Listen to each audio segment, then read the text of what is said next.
So chapter number 9 and 10, I will be devoting 1 hour each. So 7 and 8, I am combining today. I will try to finish both today. Let us start with chapter number 7, capital structure.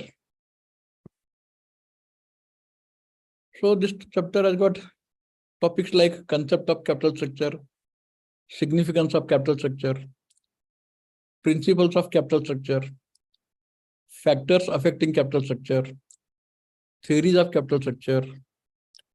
So these are the topics in this chapter number 7.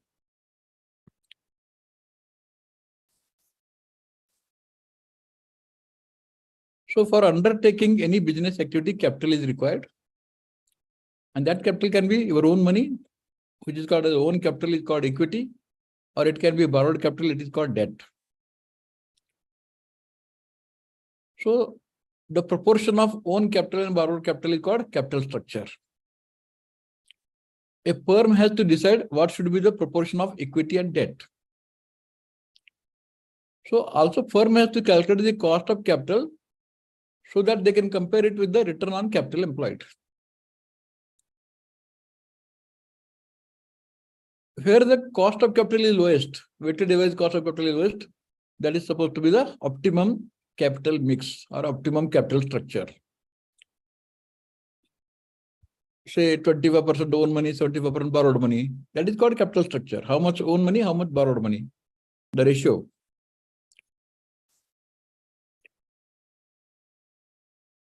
Capital structure refers to the mix of sources from which the long-term funds required by business are raised. And the various sources we have seen in the chapter number 5, sources of capital. So the proportion of equity share capital, preference share capital, internal sources, debentures, and other external sources. That division of this proportion is called capital structure.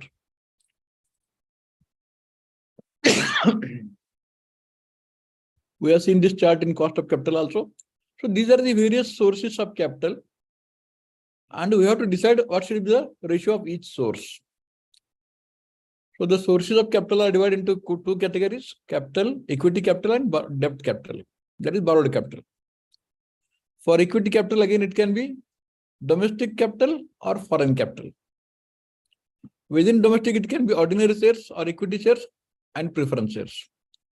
In foreign capital, it can be GDRs, global deposit receipts, ADRs, American deposit receipts, or foreign direct investment. In case of debt capital, it can be domestic or foreign.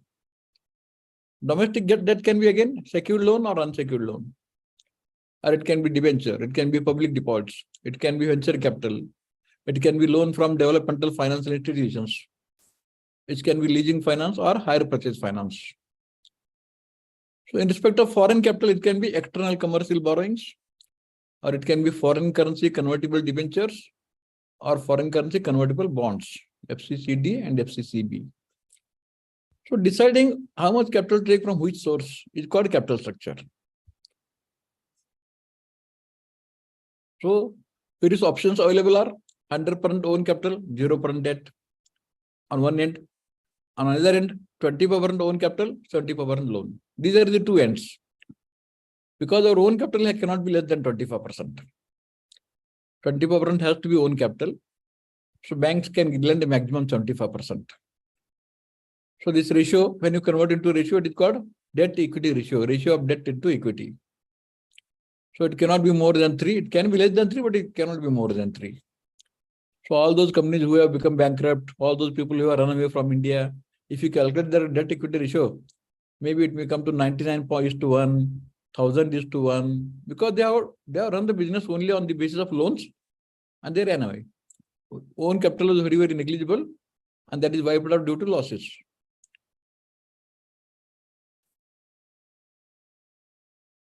So these are called alternate capital structures. 100% equity capital with 100% ordinary shares. 100% equity capital with high portion of ordinary shares and low portion of preference shares. 100% equity capital with low portion of ordinary shares and high portion of preference shares. Or equity and debt capital mix with high portion of equity shares and low portion of debt. Or equity and debt capital with equal proportion 50-50. So in that case, debt equity ratio will be 1:1. and equity debt capital mix with low portion of equity and high portion of debt capital. This point number 6 is called leveraging. You are doing business with somebody else's money. So somebody else is taking the risk. That is called leveraging or trading on equity.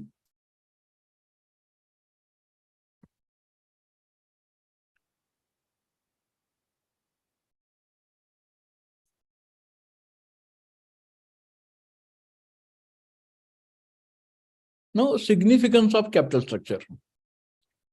The capital structure affects some of the important items like earning per share. Because you have got more number of shares, earning per share will be less. Value of the firm, dividend per share, and market value of the share also. Market value of the shares. And one is the value of the firm, another is market value of the firm. Market price of the shares. So what are the principles of capital structure management? Cost principle, risk principle, control principle, flexibility principle, and timing principle. So cost principle says, if the loan is available at lesser rate, you buy it, take the loan and do business. So reduce the cost. It means cost should be as low as possible. That is cost principle. If it is very high, then there is no point in doing business by taking loan. Okay, if you are earning 10% and if you take a loan at 12%, so you will be in loss. Risk principle. So when you take loan, they will take mortgage of your property or machinery, and if you cannot repay the loan, they may sell your property, they may sell your machinery. So that is the risk. If you are in a loss, you cannot pay the amount, then your whole business will be taken over by the lenders. They may auction it. So that risk also we have to consider. Control principle. So if you go on taking equity shares, so all the equity shareholders have got control on the business. If you take loan, they don't have control in the business. They are lenders, but they don't have control in the management of the company. But if you issue shares to more people, you will reduce your own control. Okay, if you want to retain the control, take loan. If you don't mind reducing your control, issue shares to the public. Because more shares you issue to the public, your control will be reduced, diluted. For example, in public sector banks like State Bank, National Banks, government was having 100% control earlier. Now they were allowed to take capital from the public. Now the government control has come down from 100% to 90%, 80%, 70%. In some cases, it has come down to 60%. So the government control on public sector bank is also diminishing now. Okay, and they want it, so they are diminishing. Flexibility principle should be able to cater to additional requirements. Suppose if you want more money, can he lend you? Suppose you have got surplus money, you want to prepay the loan, will you allow it? That is called flexibility. Okay, if you want to pay installments in advances, some part payment, prepayment, it is called prepayment, or foreclosure. Is there a provision for that? That is called flexibility. Installments are there, but you can pay more. That is flexibility. And timing principle, you should get money whenever you need it.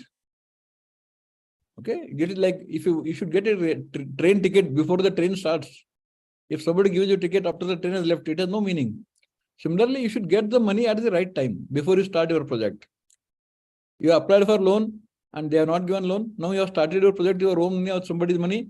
Now they want to give loan to you. That loan has no meaning now. So timing principle, whoever is ready to give at the time of need, they are ready to sanction to you within your deadline. That is timing principle. So what are the factors affecting the capital structure? Cost factor. These are called internal factors. Cost factor, that is rate of interest. Risk factor, that is how much security they are taking, what rights they have got to auction our property, to sell our property, that is risk factor. And control factor, whether the shares are issued with voting rights or without voting rights. So cost factor, risk factor, and control factor, these are called internal factors. And external factors, general economic conditions. Suppose there is recession, there is no point in taking capital and starting business.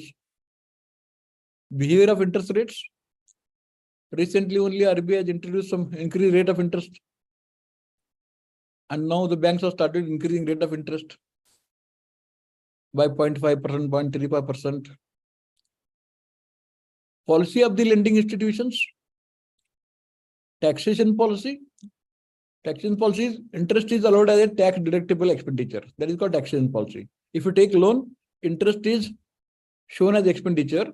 So you get income tax benefit. Your tax liability become less as compared to the equity capital. Statutory restrictions. One statutory restriction is that minimum 1/4 should be own capital. 20% should be put by the promoters. That is one of the statutory restrictions. General factors, constitution of the company, whether it is a partnership company or proprietor company or public limited or private limited or government company or multinational company, joint company. So these are all constitution of the companies and the characteristics of the companies or nature of business of the company. So cost factor already explained to you. It depends upon the not only rate of interest, but also other charges like stamp duty, legal charges, mortgage charges, advocate fees, documentation charges, CA's fees. All this should be taken into account because banks are charging heavy processing fees unnecessarily. Risk factor. So your rate of interest is fixed. Even if you don't earn profit, you have to pay that much interest. You have to pay the principal as per the EMI. And borrowed capital is usually secured capital. So if the company fails to meet the contractual obligations, lenders may enforce the sale of assets. They may sell the assets. They may auction the property. If you have taken a car loan and if you are not able to pay the installment, they will take away your car. That is the risk factor. If you have taken a housing loan and if you are not paying installment, they may auction your house. They may take possession of your house. They may evict you from your own house. Control factor is regarding voting rights. Okay.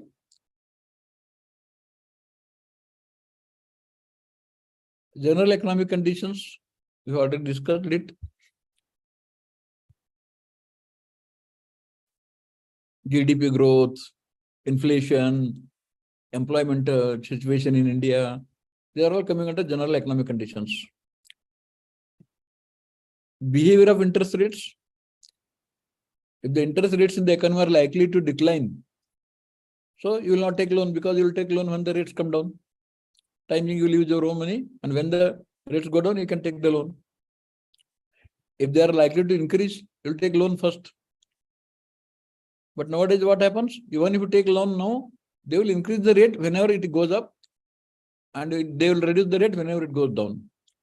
It is called floating rate of interest. Earlier days, the rate of interest used to be fixed rate of interest or contractual rate of interest. If you have taken a loan at 10%, it will remain 10% for you always. That is called contractual rate or fixed rate of interest. But in floating rate, it is linked to some RBI rates. So if RBI increases the rate, your rate of interest goes up. If RBI reduces the rate, your rate of interest goes down. Nowadays, most of the banks are charging floating rate of interest. So whenever the behavior is not in our control now, if you take loan, you are at the mercy of the RBI. Nobody can control what the RBI can do.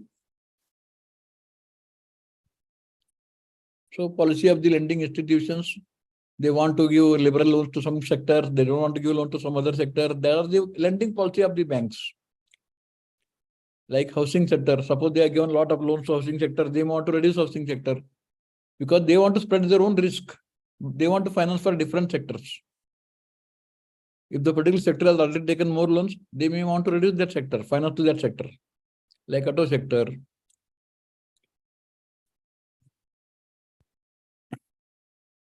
Taxation policy is basically regarding post-tax cost. If the rate of interest is 10%, if the income tax is 30%, effective rate will be 7% for you because of the income tax. You save 3% by way of income tax. Net interest you pay becomes 7%.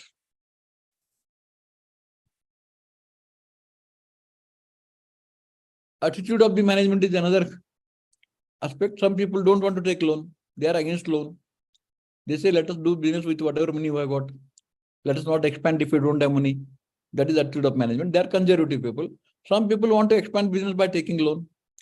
They don't mind taking loan. They don't mind paying interest, heavy interest, but they want to expand the business. Who is the richest man, second richest man in the world? You know, one Indian, who is the second richest man? Anybody knows? You can write in the chat box.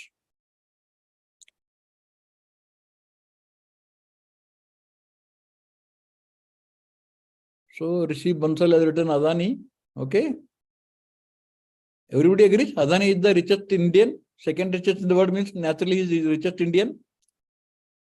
See, do you think rich people take loan or poor people take loan? Can you imagine richest man can take loan? Richest Indian taking loan?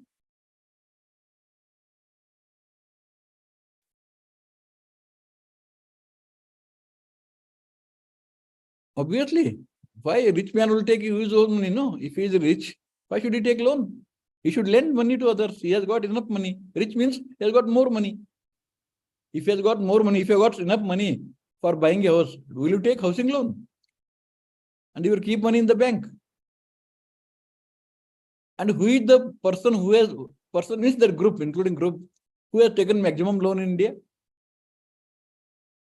Who is the person, who is the biggest borrower in India, who has taken loan from banks? Biggest amount. Anybody knows? Who is the person who has taken the biggest loan, outstanding amount against him or his companies?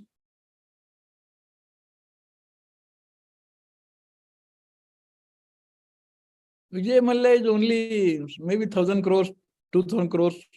Among defaulters, he is one of the, okay, among defaulters, he is one of the big.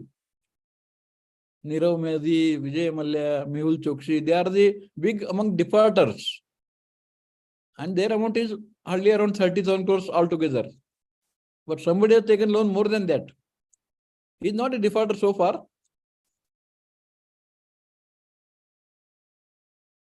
So not Ambani. So ironically, it is the Adani who is the biggest borrower also. Richest man is also the biggest borrower. Okay. So I have somewhere I have read, I don't know the exact balance sheet figures with me, but the figure I have read in the news is that his total loans are more than 2 lakh crore rupees.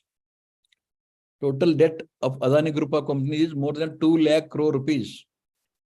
So the richest man is also the richest borrower also. Okay, that is ironical. No? Normally rich people lend, poor people borrow. Here we have got the richest person who is also richest borrower, biggest borrower. So that is the attitude of the management. Management wants to take loan to expand their business. They don't mind taking loan. They are not afraid of paying EMIs, interest. They don't look at the burden. Okay, 2 lakh crore. If you assume 10% interest, what is the daily interest? Can you tell me how much? 20,000 crore divided by 3 and 365. You make it, that is the daily interest. 20,000. Around 65 crore rupees per day interest he will be paying. Per day interest will be 65 crore rupees, including Sundays. So that is the attitude of the management. Some people are bold enough to take any amount of loan. They don't bother about the risk. They don't bother about EMI burden, interest burden. Some people are very conservative. They don't want to take loan. They want to do business within their money. Stability of the earnings is another factor. If you are assured of your income, you can take loan so that you can pay the EMI. Just like you are in a government job, you can take housing loan, you can pay EMI. If your job is not stable, if you take loan, housing loan, then paying EMI will be a problem for you.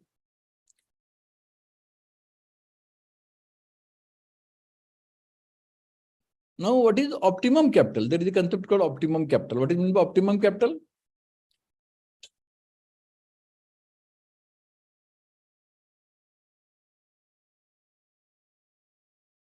So Gautam Adani is the biggest borrower. Rishi, you got it from the Google or what? Okay. So Gautam Adani is the richest man also and also the biggest borrower also. So optimum capital mix, this example you have studied in the cost of capital also. So as a debt as a percentage of total capital. Then cost of debt, cost of equity, you composite cost of capital you calculate. And wherever the composite cost of capital is lowest, that is called optimum capital mix. So in this example, composite capital cost is 13.4%. That time, 40% is the debt, it means 60% is the capital. So optimum capital mix is capital 60%, debt 40%. Own capital 60%, loan 40%. So you have to calculate cost of debt and cost of equity at different ratios of the debt and equity. Then we have to combine them. Then wherever the lowest cost of capital, composite cost of capital lowest, that is the capital mix, optimum capital mix. That is called optimum capital. Theories of capital structure. There are 4 theories: net income approach, net operating income approach, traditional approach, and Modigliani Miller approach.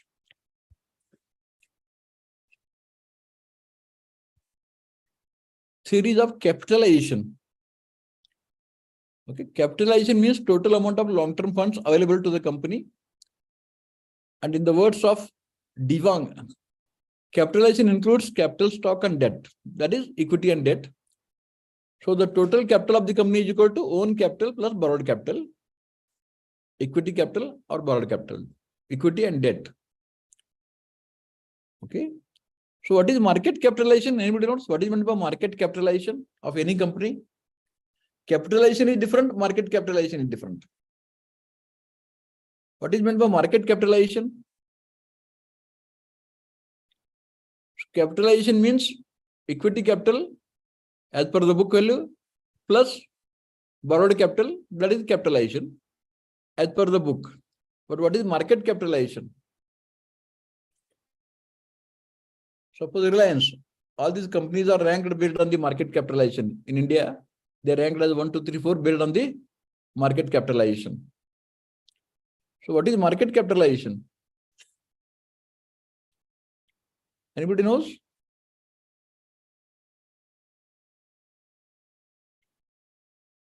Total market value of companies outstanding shares of stocks in market. Okay.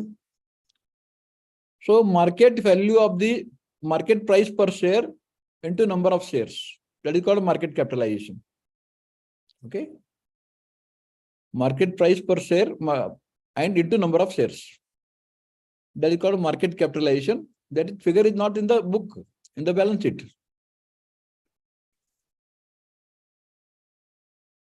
Cost theory of capitalization.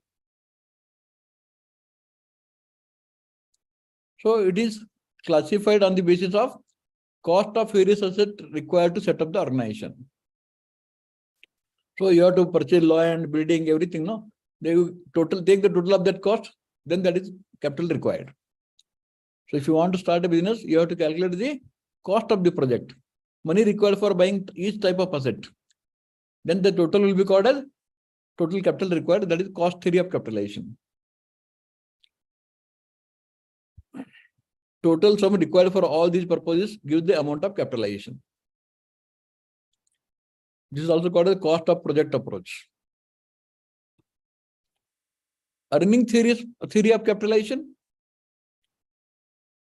It considers the amount of capitalization on the basis of expected future earnings of the company.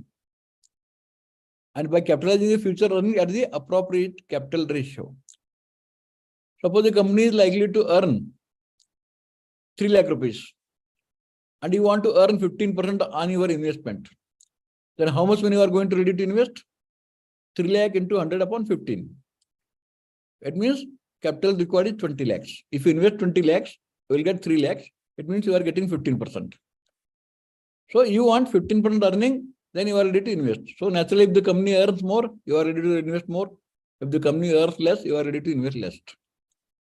So you are deciding how much capital you want to put in that company based on the how much profit they are likely to earn and what is your expected return on that profit. So all these angel startup companies, no, they expect a return of 25%.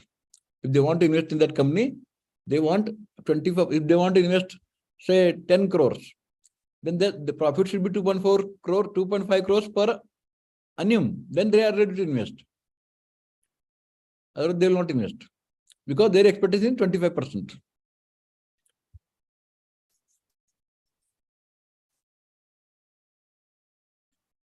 Overcapitalization. What is meant by overcapitalization? So, overcapital means existence of excess capital. How much capital you should have actually for that business? And if the actual capital is more than the required capital, it is called overcapitalization. You require 10 crore for a business, but you have got 15 crore capital, then the 5 crore becomes overcapitalization.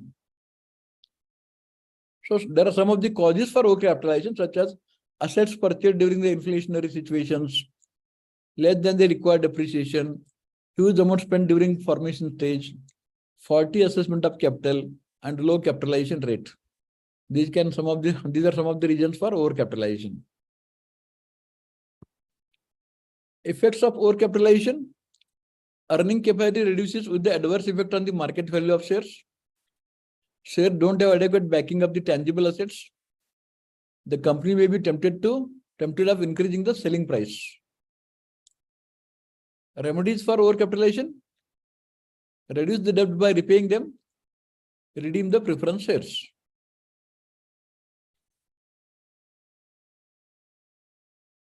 Undercapitalization is opposite of overcapitalization. If the actual capital is less than the required capital, it is called undercapitalization. And what are the causes of undercapitalization? Underestimation of future profit, windfall profit, or conservative policy for paying the dividends.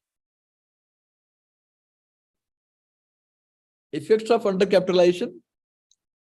As earning per share ratio is very high, higher the tax, demand for higher wages by the employees, and low PE ratio. Shareholders are benefited. Company may reduce the selling price. So with this, we are coming to the end of chapter number 7. In the remaining half an hour, let us cover chapter number 8, leverage analysis. Meaning of leverages, types of leverages, some numerical example of leverages, trading on equity. Okay, DuPont analysis. There is one subject, DuPont analysis. So what is meant by leverage? Anybody knows what is meant by leverage?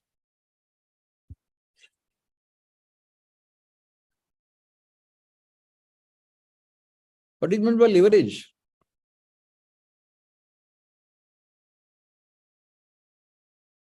So Reliance market cap is 16.98 trillion rupees. And I think it is number 1 company in India at present based on the market cap. There is to be competition between TCS and Reliance Industries. Okay. Using others' money for business is Reliance. Okay, that is leverage. Kuldeep Sharma, correct? Using others' money for business is leverage. So lever comes from Archimedes lever.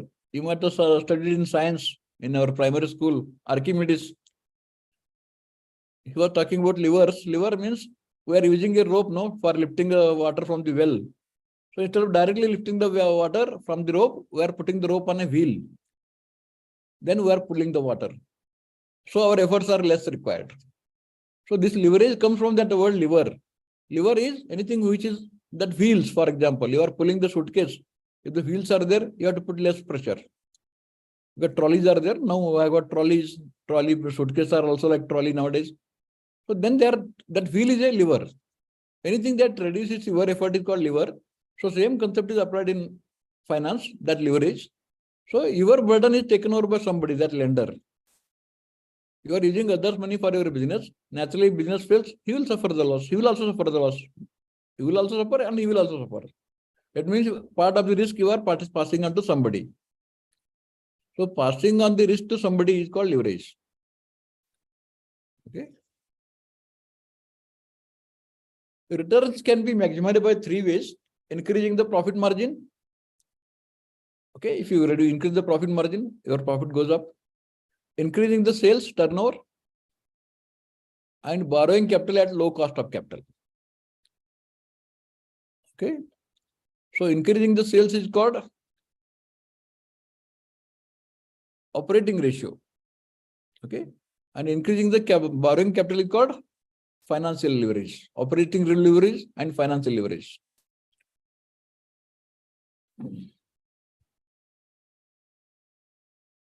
So this is the normally statement for the profitability. Sales revenue minus variable cost is equal to contribution.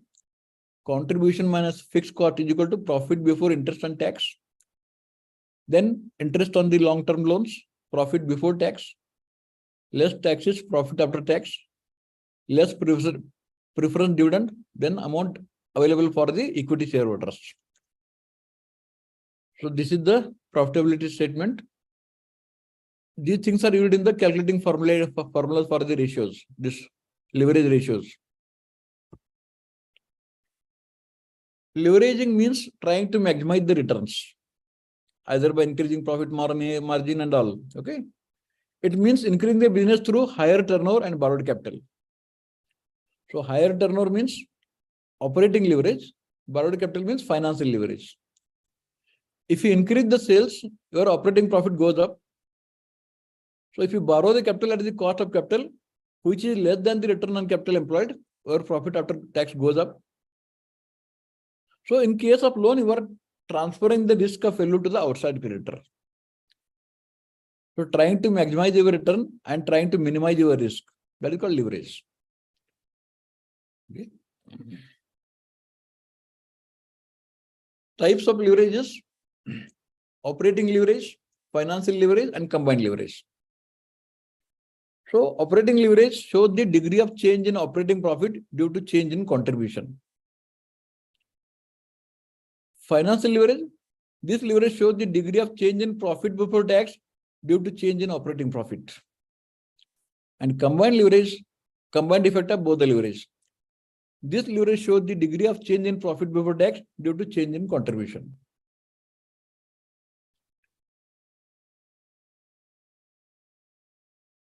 So these are the formulas for calculating leverages. Operating leverage is equal to sales minus variable cost. Sales minus variable cost means contribution, divided by earning before interest and tax. This formula gives you operating leverage.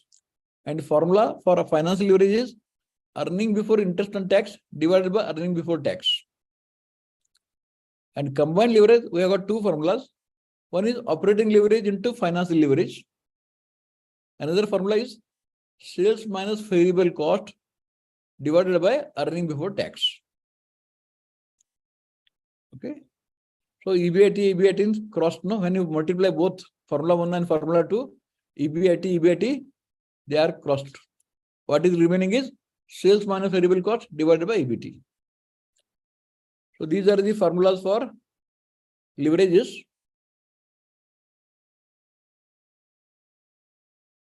An example of company A and company B to calculate these leverages. Suppose both the companies, earlier year, their sales were 18,000 and both companies increased their sales from 18,000 to 20,000 and 50% was variable cost, for example. So both the companies' variable cost went up from 9,000 to 10,000. And in case of both the companies, contribution went up from 9,000 to 10,000.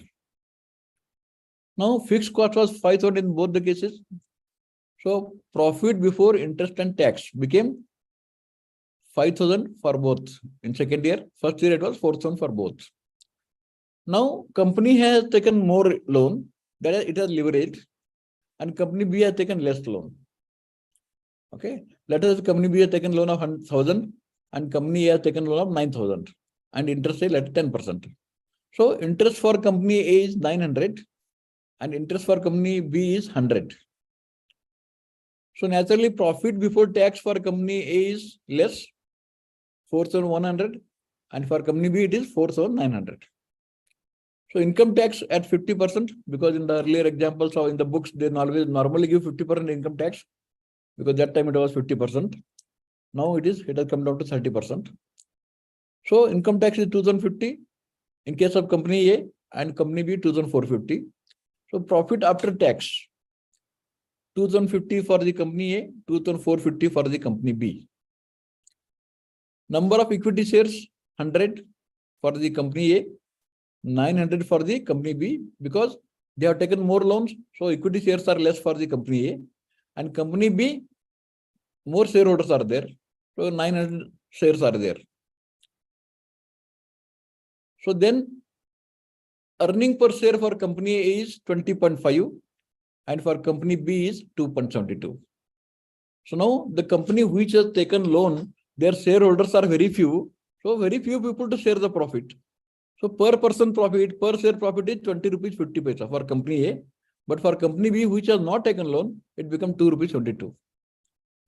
So shareholders are not benefited if they are not taken loan.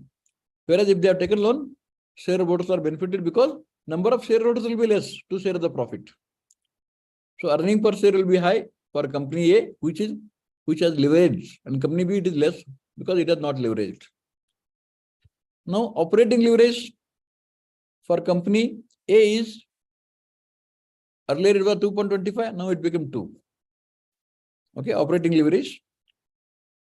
Finance leverage 1.22 and combined leverage 2.44. So operating leverage is same for both 2, but financial leverage is 1.02 for the company B because they have taken less loan. So financial leverage is very less and combined leverage is less for the company B and for company A it is more. Okay. So contribution has gone up by how much percentage in terms of percentage?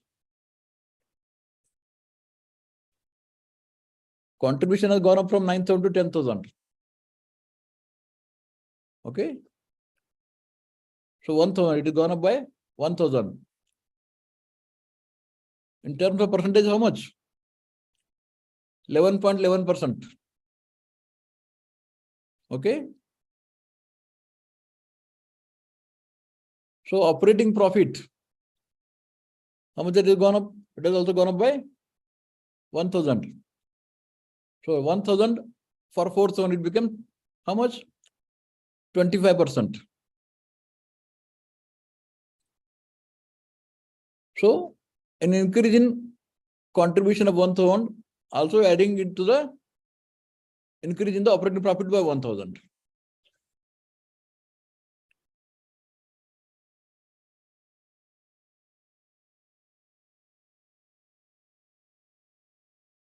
So let us take a simple example, one more example. For the calculation of ratio or leverages, calculate all the 3 leverages based on the following information. Profitability structure of the company will be as under: sales 6 lakhs, variable cost 2,40,000. So contribution is equal to sales minus variable cost, that is 3,60,000, minus fixed cost 1 lakh. Then it is called earning before interest and tax or profit before tax. Both are same, 2,60,000. And interest is 8,000. So earning before tax is 2,52,000. Taxes paid are 1,26,000 and profit after tax is 1,26,000. So now you calculate all the 3 ratios. If you want, I'll show the formula to you. You first write down the formula. Then you calculate, okay? These are the formula. You write down the formula. If you want to calculate, you write down the formula. Then I'll show the question to you again.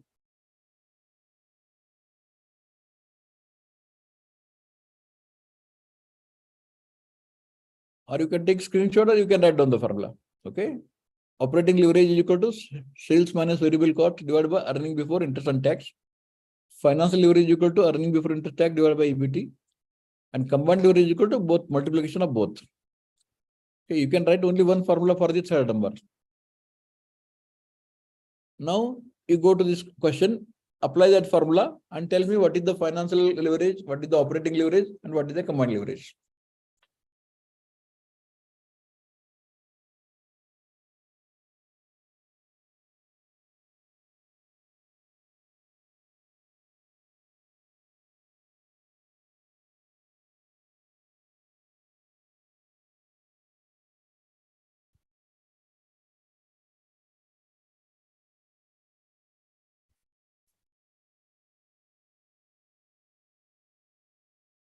What is 10? Ability to borrow is not called leveraging. Actual borrowing is called leveraging. Okay. Oppo A31. Ability to borrow is not called leveraging. Actual borrowing is called leveraging. Your answer is 10. What is that? Leverage is 10. Kuldeep Sharma, what is 10?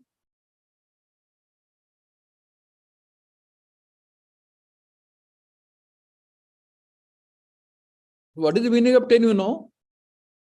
If your contribution goes up by 1 rupee, your profit goes up by 10 rupees. That is the meaning of leverage. 10 means 10 times. It is a number of times. Okay? So no, it can never go 10 times, no. If the contribution goes up by 1 rupee, your profit goes up by 10 times. That is the meaning of 10.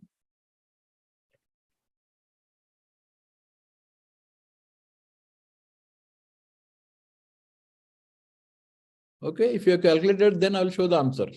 Anybody trying or not trying?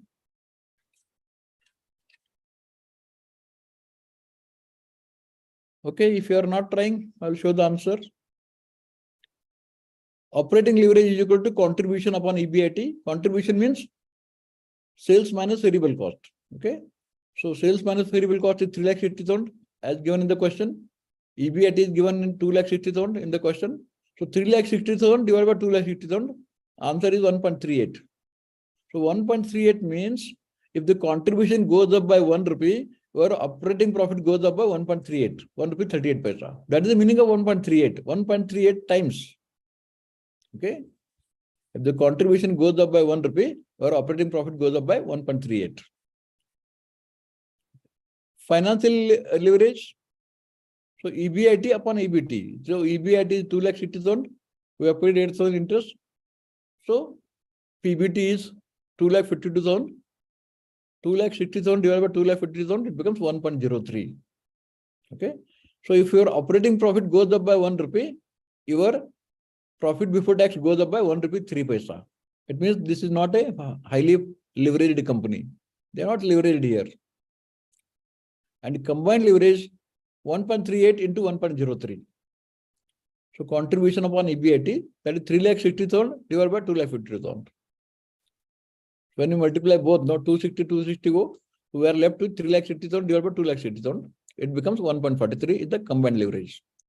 It means if the contribution goes up by 1 rupee, your profit before tax goes by 1 rupee 43 paisa.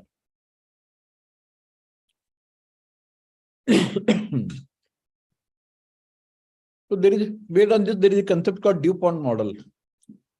So they are trading the profitability three stages. They are breaking the profitability into 3 parts. How much you earn on your investment in a capital, that is broken into 3 parts. Return on equity is equal to net profit margin into asset turnover into equity multiplier. Because if you increase your profit margin, your profit can go up, your return on equity goes up. If you increase the turnover, your return on equity goes up. And or if you take financial leverage, your profit can go up. Return on equity, that is return on own capital. So return on equity is equal to earning before interest upon tax divided by net worth. Net worth means own funds, net own funds, net worth, tangible net worth. So now profit margin is equal to earning before interest divided by sales. That gives you profit margin. Asset turnover is sales divided by net assets. That gives you asset turnover. How many times? Suppose you invested 10 crores and your sales are 20 crores. It means asset turnover is 2 times. That is asset turnover. And financial leverage is net assets divided by net worth. So your capital was 5 crores. Your net assets are 10 crores. It means remaining 5 crores you have taken loan. So net asset divided by net worth. So earning before interest upon tax divided by NW, it means return on equity is equal to EBIT upon sales, that is net profit margin, into sales upon net assets, into net assets upon net worth. So EBIT upon sales is equal to profit margin, sales upon net assets is equal to turnover, asset turnover, into net assets divided by net worth is your leverages, financial leverage. So when you multiply by all the 3, sales, you can cross check, NA, you can cross check. Ultimately, we are left with EBIT upon NW. That is return on equity. So return on equity is the result of 3 things: profit margin, turnover, and financial leverage. So the DuPont is the name of the person who suggested this method for calculating the breaking down the profit, return on equity. So sometimes profit has gone up because of the high profit margin, or sometimes profit has gone up because of the increase in turnover, or the profit has gone up because of the financial leverage. So because of what reason profit has gone up, you can see the breakup here. That is DuPont model. Let us take the example for a DuPont model. Net worth is 200. Total net assets 350. Sales 700. You can take it as 700 lakhs, 700 crores, because I'm for calculation purpose, I've taken small number. And profit before interest and tax 40. So now you have to calculate, do it DuPont analysis based on this. Okay. So 40 upon 200, profit before interest and tax divided by 200. That is the return on equity. My equity is 200 and I am earning profit of 40.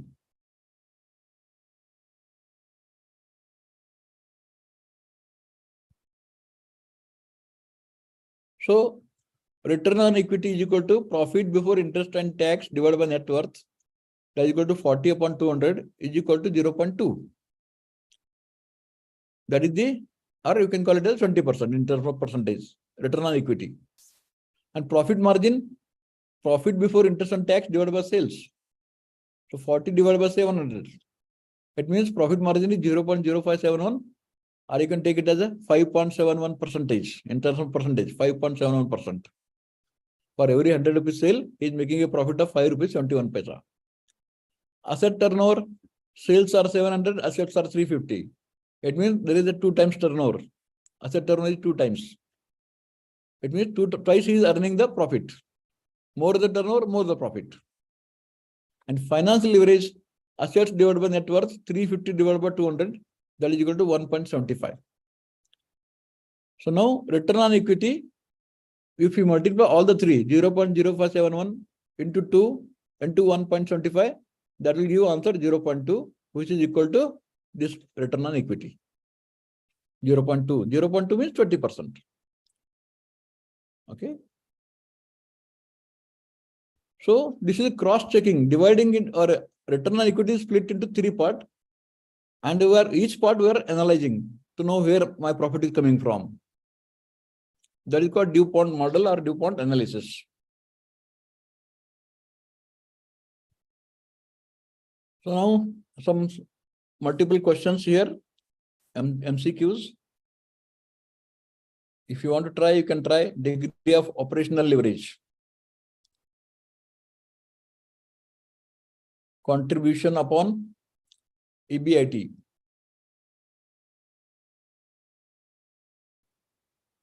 What is the contribution here? 6 lakhs is the sales, variable cost is 2 lakhs. Contribution is sales minus variable cost. That is 4 lakhs is the contribution. And 4 lakhs minus 1 lakh fixed cost, then EBIT is 3 lakhs. So 4 lakhs divided by 3 lakhs. That is the answer. If you are trying, you can write in your chat box. What is your answer? A, B, C, D?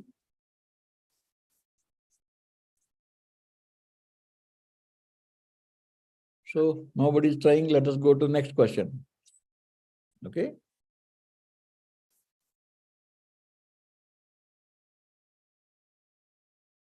A is the answer. Kuldeep Sharma and Rashi Bansal. 1.33 is the answer. So 4 lakhs divided by 3 lakhs. That is the answer is 1.33. 4 lakhs is contribution. 3 lakhs is earning before interest and tax. So answer is A, 1.33. Earning before interest and tax, rupees 20 lakhs. Interest on debt, 5 lakhs. That is loan. Calculate the degree of financial leverage. So EBIT upon EBT. So EBIT is given as 20 lakhs and EBT is, when you reduce interest 5 lakhs, EBT becomes 15 lakhs. So 20 lakhs upon 15 lakhs. 20 upon 15, that comes to 4 upon 3. So 4 upon 3, again the answer is 1.33. So answer is A here also. 4 upon 3, 20 lakhs upon 15 lakhs. is the degree of financial leverage. Now let us calculate combined leverage. Okay.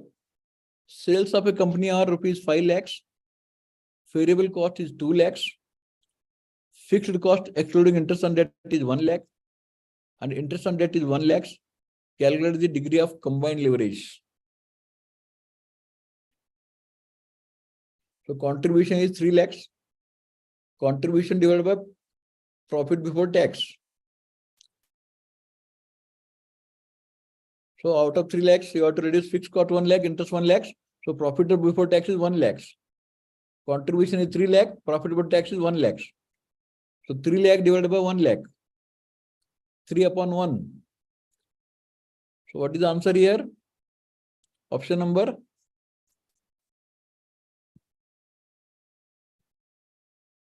Option number C, 3 is correct.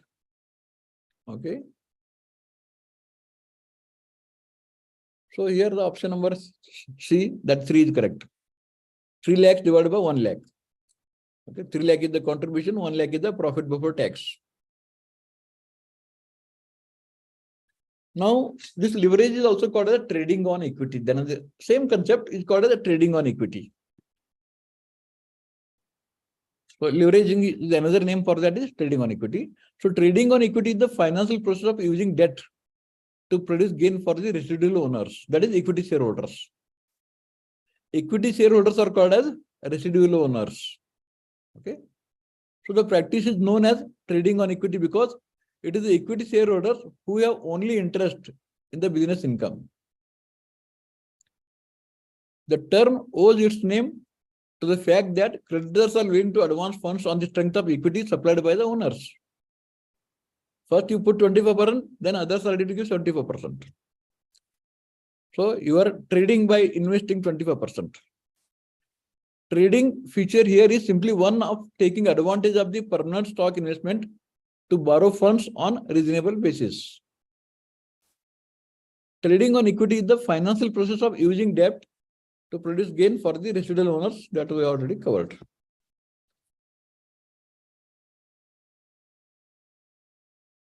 Okay.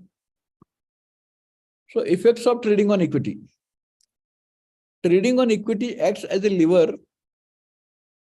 So that lever is an instrument, no, to reduce our burden, just like wheels.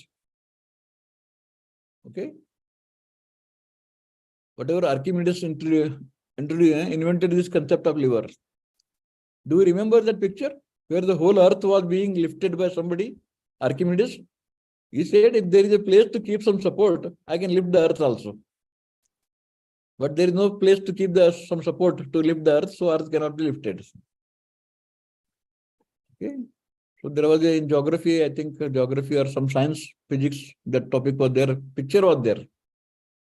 The Archimedes is trying to lift the earth. Okay. So that is the concept of lever here. Any fluctuations in earnings before interest and taxes is magnified on the earnings per share by operation of trading on equity. Okay. So when your shares are less, you get more profit per share. Okay. So larger the magnitude of debt in capital, the higher is the variation in EPS given by variation in EBIT. So when the return on investment is more than the cost of debt, trading on equity takes place. It means you take a loan at 10% from bank and you earn more than 10%. So with somebody else's money you are earning. And that earning money is ultimately added to your capital. So your earning on your share goes up.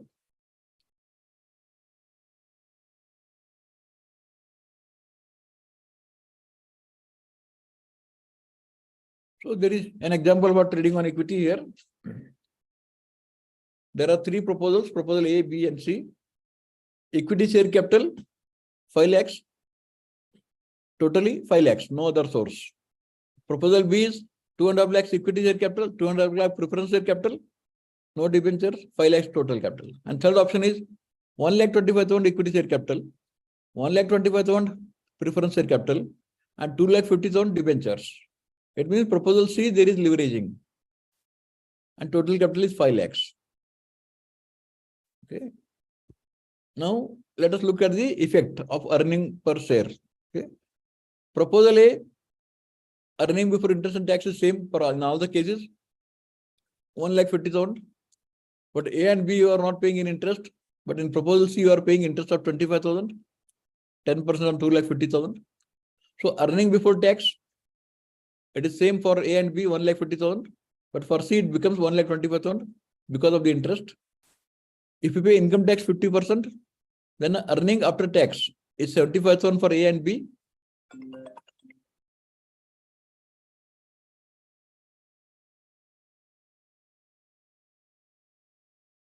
So for earning after tax for the proposal C is 62,500. Dividend on preference shares, in case of proposal A, it is not there. Proposal B, 30,000. Proposal C, it is 15,000. Profit for equity shareholders available is 7,75,000 for proposal A, 45,000 for proposal B, and 47,500 for proposal C. Number of shares, equity shares, let us assume 10 rupees per share. So 5,000 number of shares for proposal A, proposal B 2,500, proposal C 1,250. So earning per share. So profit for equity shareholders divided by number of equity shares. So in proposal A it is 15 rupees, proposal B it is 18 rupees, proposal C it is 38 rupees. It means where the people have taken loan, in such cases shareholders will get more profit share. Their earning per share is more. So if you don't take loan, your earning per share is less because all are shareholders. Number of shareholders is high if you don't take loan. And when you take loan, your number of shareholders is less.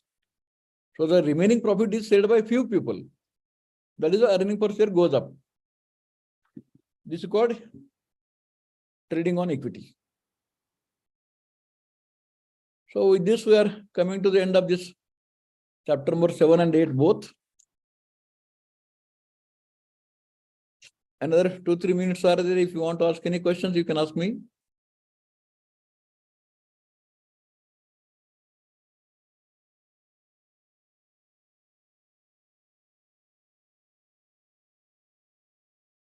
So these are the topics I covered. You can ask me.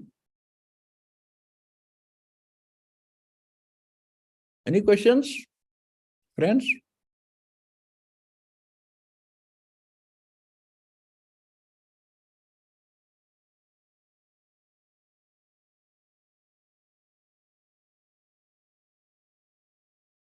You can raise your hand. You will be unmuted. No questions. Okay. Thank you, Kuldeep.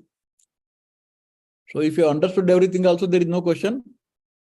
If you understood nothing also, there are no questions. No. To ask questions, at least partly you understood, partly you are not understood, you can ask questions.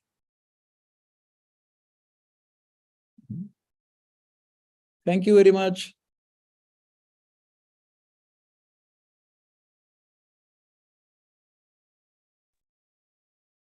Thank you, sir. Thank you. Thank you.